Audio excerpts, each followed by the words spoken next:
What's up, people? I'm Shaggy, the opinionated hippie, and today I will be ranking the studio albums, but not that one that features Jim Morrison's poetry, that American Prayer thing. Not going near that.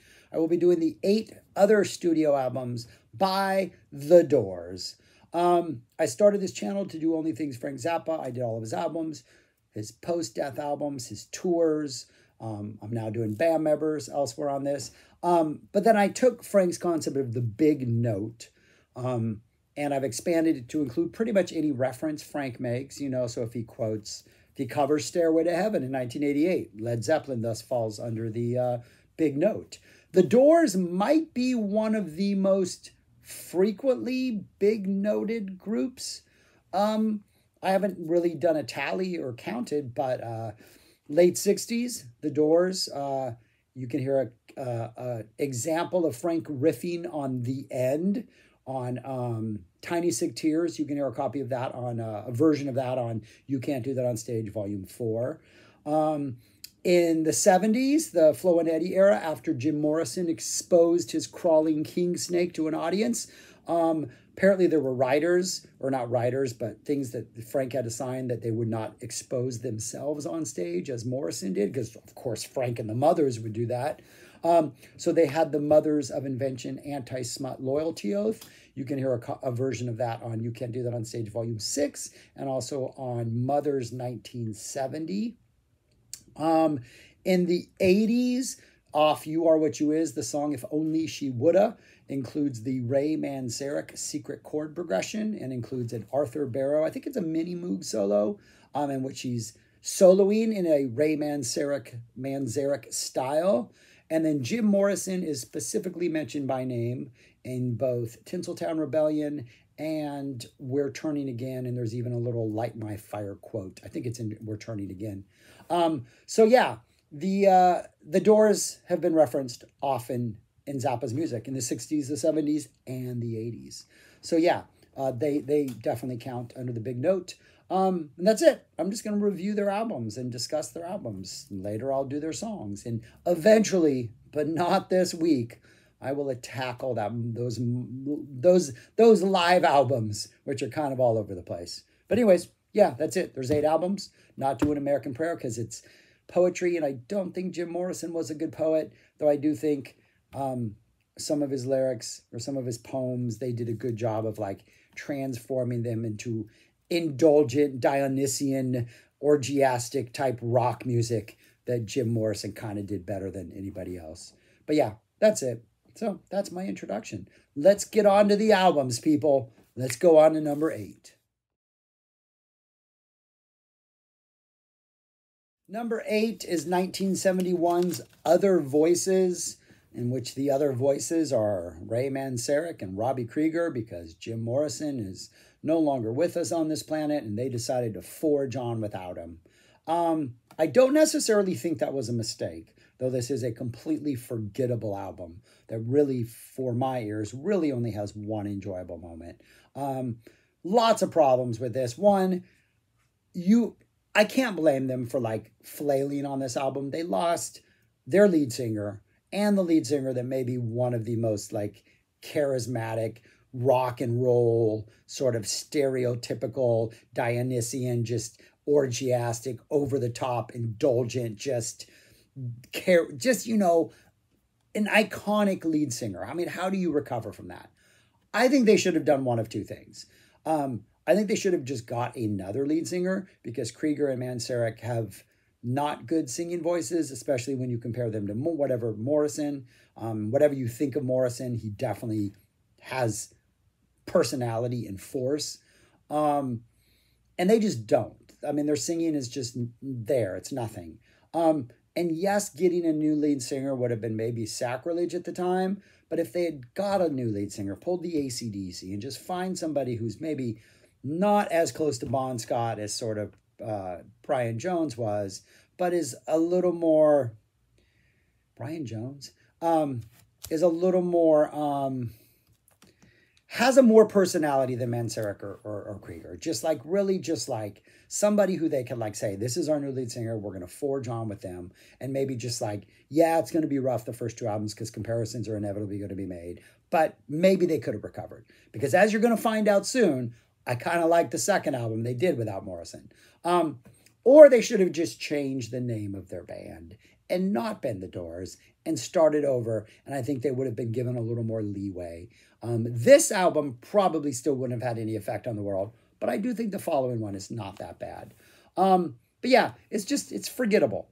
It's just reminds me of Dr. Hook and the Medicine Show, this like 70s band, which just kind of played this weird pastiche of like different rock genres without fully committing to one, like a little bit of Americana, a little bit of like Southern funk, but never really that funky, and a little bit of kind of quirky and kind of all over the place, but not really ever that good. That's kind of what this album reminds me of. There's a couple good Krieger moments and nice slide guitar work. Manzarek has some good moments, but the songs are just bad or just forgettable. Really, the only one I think I do like is Ships with Sails. It's like a 7.5-minute song, so it's a longer number. The song itself, I think, is kind of bad, but there's like a middle jam and kind of an ending jam that have a really good vibe about it. But not a Light My Fire vibe, but that kind of buoyancy, bouncy to the jam that I think if they had indulged in that aspect of it a little more, they could have been a little more successful. And if they had indulged in that aspect of it with a better lead singer, they could have been more successful. But as it is, this is just, it's a bad album. It is kind of bad. Like they're trying too hard on some of the songs. I'm horny, I'm stoned, which Jim Morrison never would have sang those words. He would have sang different words that fully conveyed the message that he was horny and he was stoned without ever saying those things. So again, a little too obvious. Down on the Farm, I think, is horrible. There's just, it's kind of a rough album. But Ships with Sails, okay track on a poor album. Yeah, kind of forgettable. Other Voices, number 8. Number 7 is 1968's Waiting for the Sun, their third album with Morrison. And it's Brian Johnson. I knew it wasn't Brian Jones. That's the Rolling Stones guy. Brian Johnson, AC/DC's lead singer. Yeah, this is just, again, this is a lot of weak tracks. I think like the obvious brilliant inspiration that hit on the first album kind of carried over a little bit to the second album.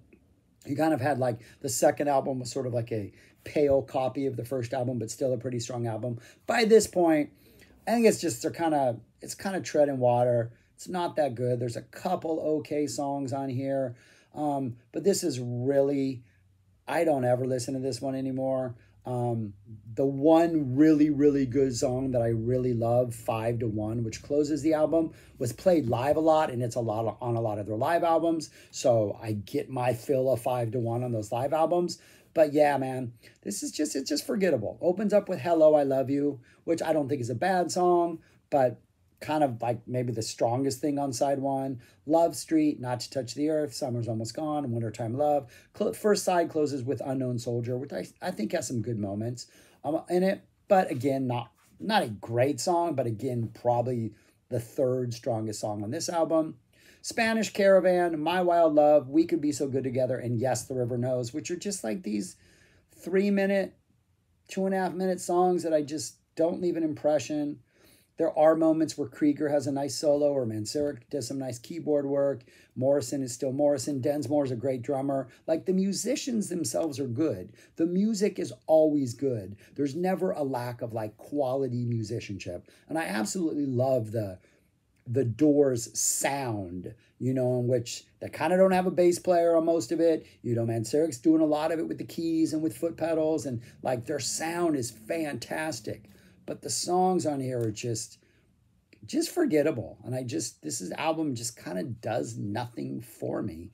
And I find it much less interesting than the last album they did without Morrison. So like even with Morrison on this, I don't think the songwriting is so bad that it drags it down where it can't even be like, at times pretty bad, but kind of inspiring and quirky final album that they did without Morrison.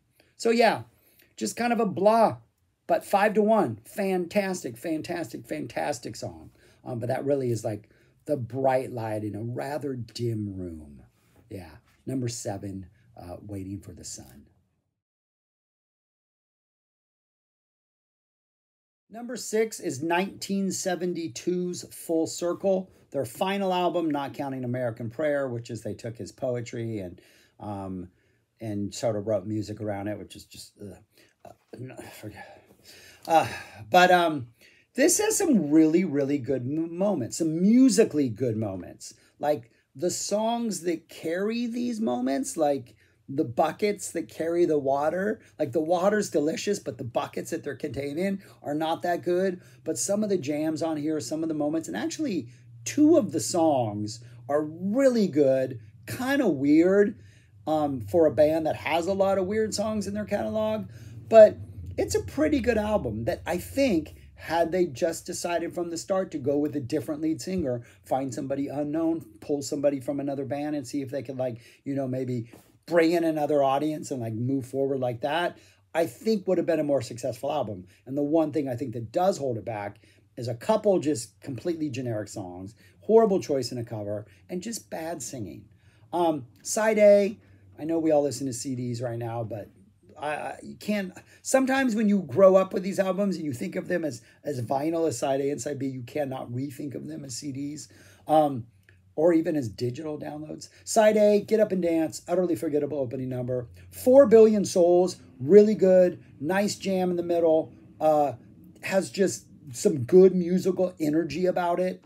Vertilak, which is about a Turkish vampire, another song that is a really good middle jam and then a really good ending jam. And the lyrics aren't that bad. They're kind of weird, kind of strange, but they're not horrible. Hardwood Floor, which again has some good musical energy to it. And then Good Rockin', a cover of There's Good Rockin' Tonight, or the Honey Drippers with Barbara Plant did it in the 80s. There's Good Rockin' at Midnight. Like that song, it's a cover of that. Uninspired, just kind of generic. Nothing special here. But then, first track on side B, one of the greatest tracks the Doors have ever done, The Mosquito. The Mosquito. Which, like, the verses are in Spanish, like, no me moleste mosquito, let me eat my burrito, no me moleste mosquito, don't bother me mosquito, just leave me alone. And they're weird, quirky little verses. And then after each verse is a pretty unique little different type jam that, like, again, if this band had indulged in the jamming aspect of it and gone, like, more of that route, I think they could have been really, really successful as a band, especially in the 70s when, like, the Dead were picking up steam, all these other bands were like jamming, the Allman Brothers, the Dead, King Crimson even had like, improvisational jams in it. They could have leaned into this. They could have been a better band because the musicians are talented and their sound is unique. And this song is weird, it's just weird, but it's a really good little song. Absolutely love it. The Piano Bird, kind of a bad song, but some really nice piano playing by Manzarek. It Slipped My Mind. And then the ending, the 6.5 minute, the Peking King and the New York Queen. Again, some nice jammy energy to it, kind of loose, kind of fun. Sounds like they're relaxed. They're not trying as hard to maybe be a little bit of everything as they were on their previous album. Again, the whole album is kind of a mix of different genres without fully committing to anything. But this is a much, much better album than Other Voices. And I think it's a much more interesting album than Waiting for the Sun. And it's not that far removed from the one that's going to be next on this list, if you ask me. But yeah, man, don't sleep on this album. If you can overlook the bad singing and you're okay with some quirky weirdness, give Full Circle a try. Because it's not that bad of an album. Yeah, my number 6, Full Circle. Number 5 is 1970's Morrison Hotel. This was their 5th studio album.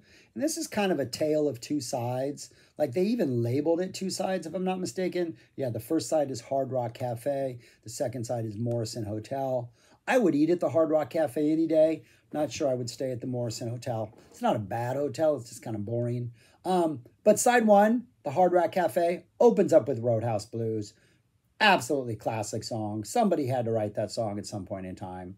I became a fan of that song through Blue Oyster Cult's Extraterrestrial live album before I ever like truly discovered the Doors. I was discovering Blue Oyster Cult. I know I had heard this song because FM radio in LA played the Doors all the time.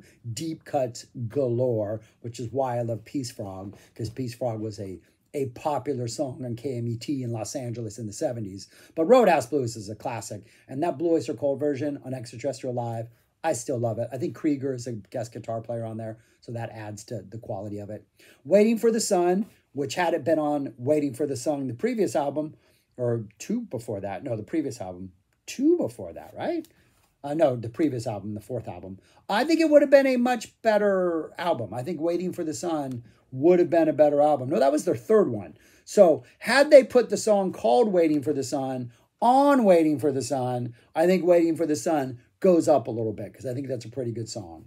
You Make Me Real, Peace Frog, phenomenal song. Absolutely love Peace Frog. Everything about it, the intro, the lyrics, the weird breakdown in the middle with the Morrison part. Oh, fantastic.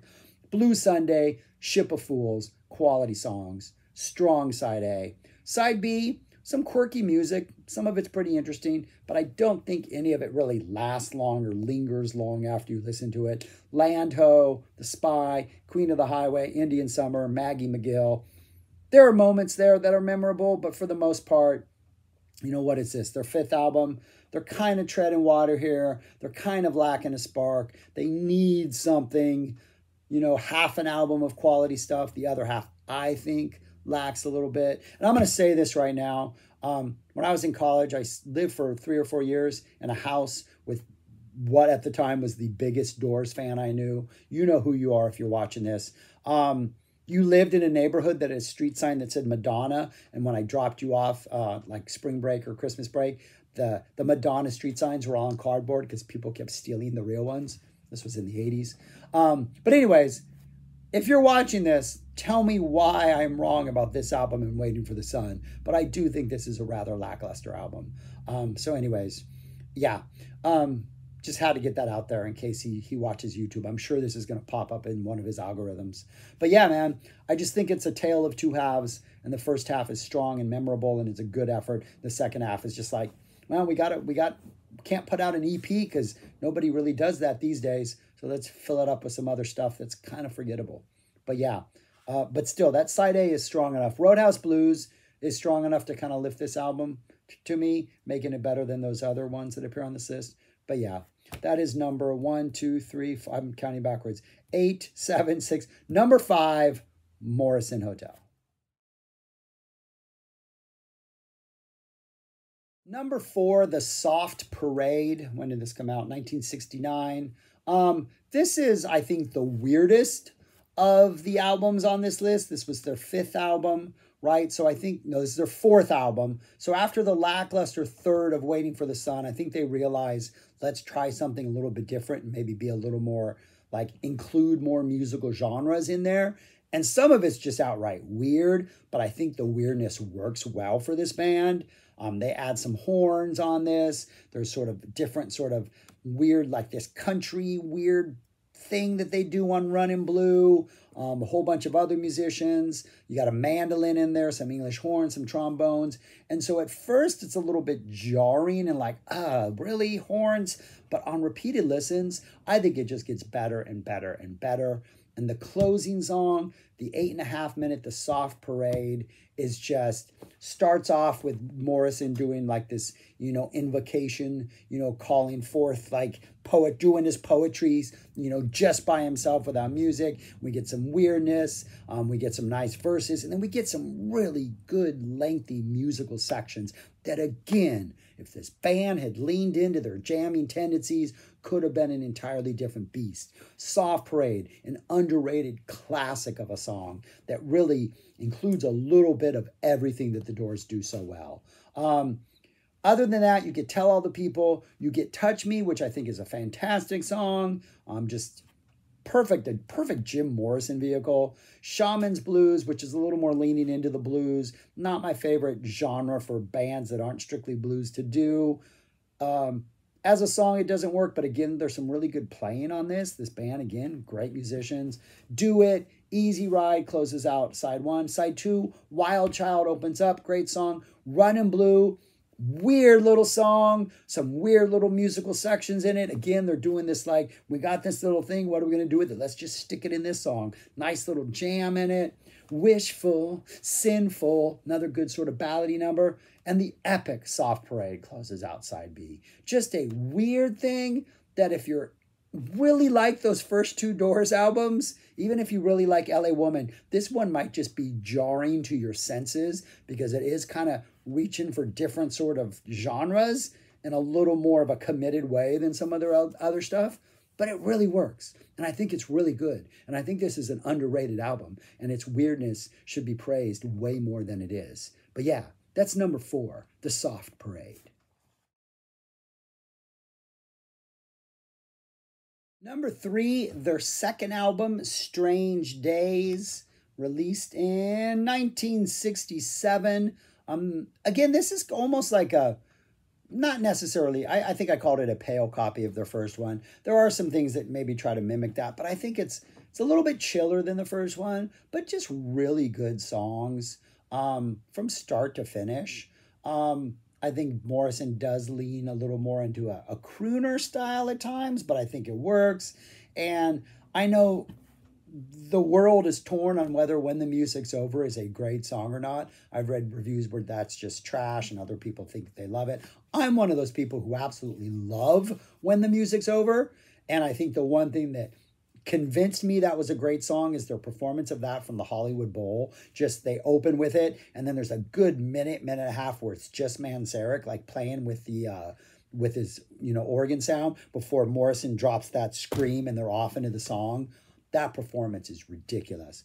But it's a really good album, and I just don't think there's a bad song on here. Strange Days opens, Your Lost Little Girl, Love Me Two Times, an amazing guitar riff, Unhappy Girl, Horse Latitudes, a little indulgent Morrison-ish stuff, Moonlight Drive, again, a little bit softer than the other stuff. Definitely nothing like an Alabama song or nothing like a Backdoor Man on here, but just some really good songwriting, some really good performances. The awesome People Are Strange opening up side 2. My Eyes Have Seen You. I Can't See Your Face in My Mind. And the epic 11-minute When the Music's Over, which is just perfect Doors. Perfect, indulgent Doors. Everybody has their moments where they step up. And I do think the Doors are at their best when Manzarek is kind of driving the music and Krieger is there to like add in the fills and the solos and is really just kind of adding flavoring in it. Morrison, of course, can do his stuff, and Densmore is always fantastic as a drummer.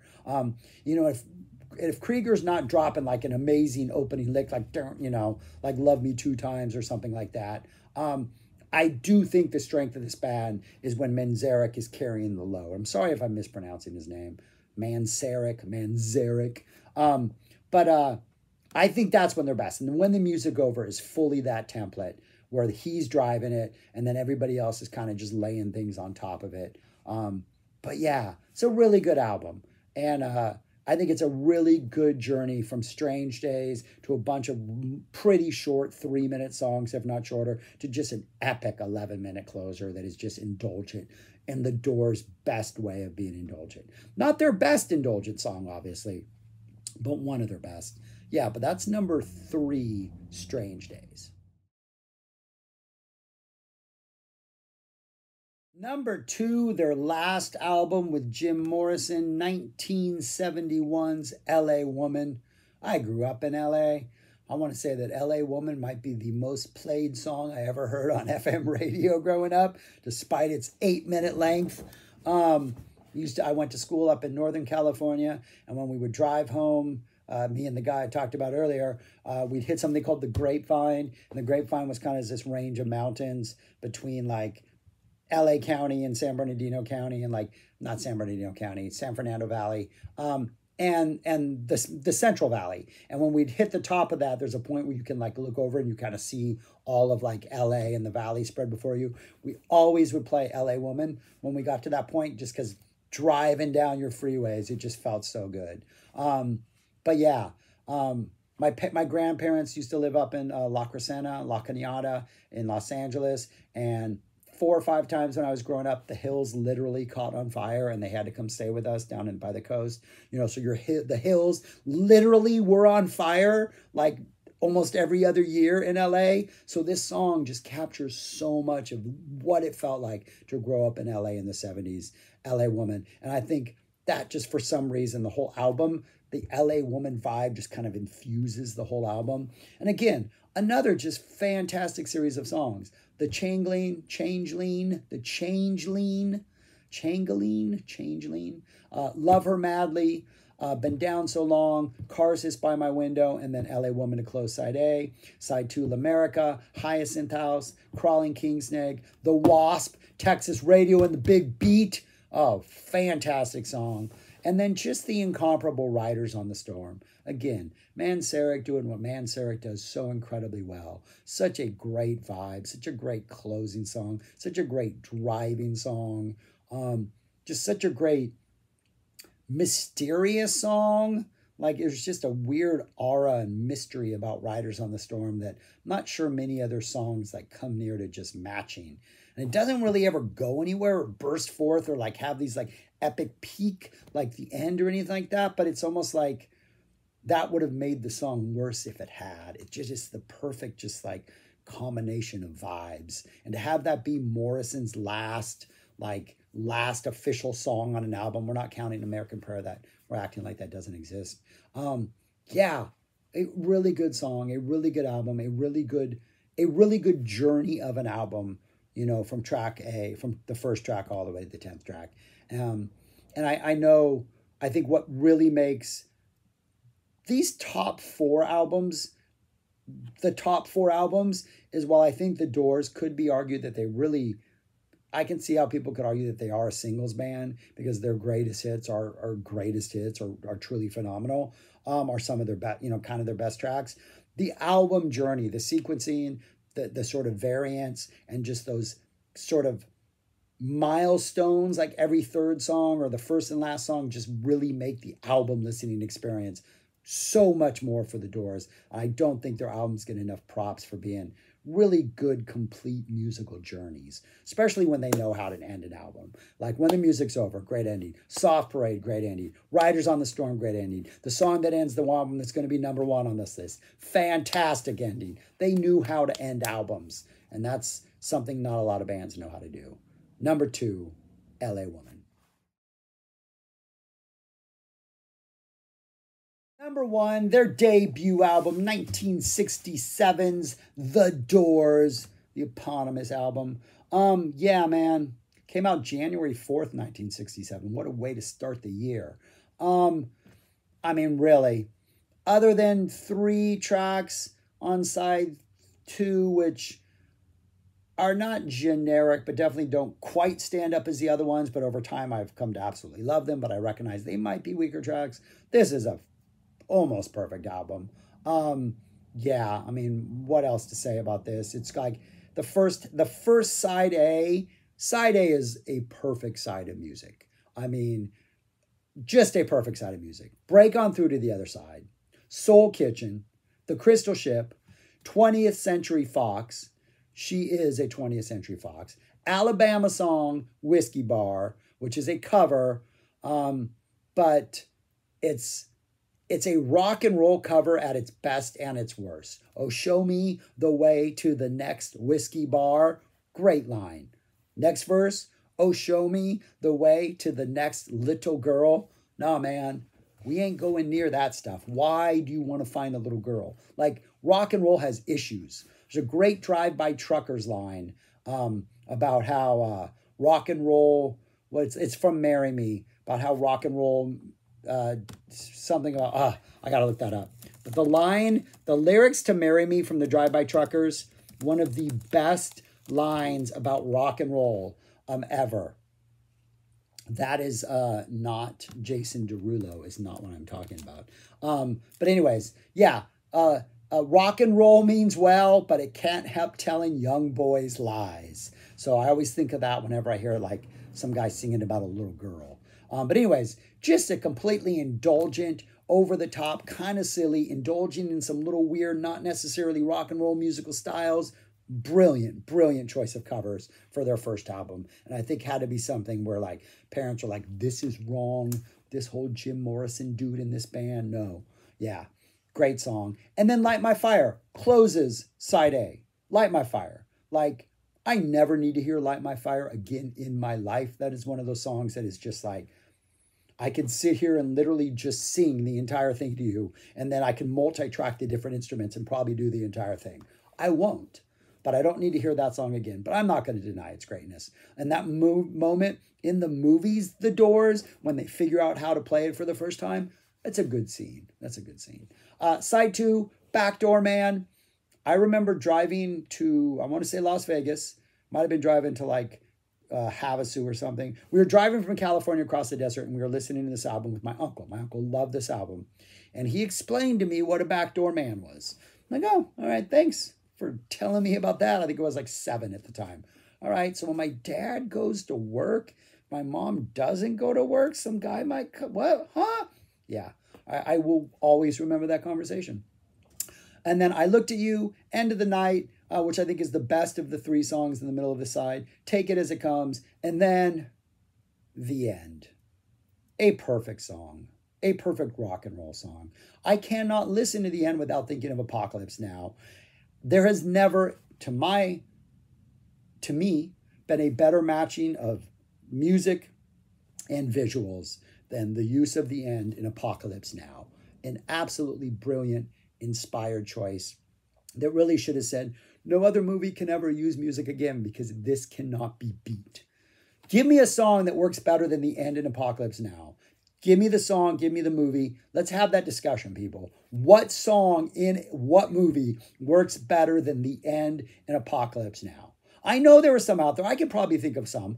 I would argue that none of them do work better, but I'm pretty sure there are contenders. Let me know what your contenders are. I am interested. But The End, you get probably the best playing by Krieger ever. That, whatever that snaky, weird jungle noise, it sounds like the Black Smoke in The Lost, only it's squirming through the Vietnam jungles and not through some island in the Pacific. The middle part with Morrison, doing the walking down, all that thing, walking down the hallway, all that stuff. Father! That part, oh, amazing. The jam at the end. Everything about this song is perfect. Not sure what Morrison is talking about half the time, but I don't care because it sounds creepy, sounds psych, sounds dark, sounds evil, and the music fits it absolutely perfectly. If you want to know what it feels like to be, I obviously was not, I'm not going to say that because that's wrong. I was going to say, if you want to know what it feels like to be in the jungle in Vietnam at night, listening to the song, but that's completely unfair to all the people who actually were in the jungle in Vietnam late at night. But there's an unsettling quality to this song that not many songs have. The End, a perfect song. And the last song on my #1 Doors album. Oh, and I want to say this. I never know what to think of a band whose first album is clearly their best. Like, should they have quit after the first album and just said, well, we did what we needed to do? Is it good that they continued on? Like, is it impressive that their first album was the best? Like, if their first album's the best and it's not that good and everything else sucks, then whatever. But if their first album is the best and it's like a definitive rock album or a definitive genre album, then I don't know. I don't know what to think of the rest of the band's catalog. So I always feel bad when I put a band's first album as their best. I'm like, oh, it was all downhill from here. But I don't know. It's a great album. I'm just rambling now. #1. All right, so that's it, people. That is my ranking of the Doors' 8 studio albums, not including American Prayer. I'm going to do the live albums at some point. I'm going to do the songs my next video. But yeah, let me know what you think. Let me know why I'm wrong about Waiting for the Sun. I'm still looking for a reason to like that album. Let me know if Other Voices has a redeeming quality I haven't heard. And let me know if you check out Full Circle again and go, you know what? I'm going to reevaluate that album. And I actually think it is better than I originally thought, because it is. It is better than you originally thought it was. Vertilac. What's the other one? The Mosquito. The Closing, Peking King. Great songs, man. Yeah. Check that album again. Give it another shot. And The Soft Parade. Underrated gem. Underrated gem. It's weird. It's overindulgent. Horns probably shouldn't be there, but it all works. That's it, people. Thanks for watching. Subscribe, like, share, comment. You know what to do. and listen to more music, people. Because when the music's over, turn on the lights and do something else. All right, I don't know what I'm talking about. Bye, y'all. Talk to you later.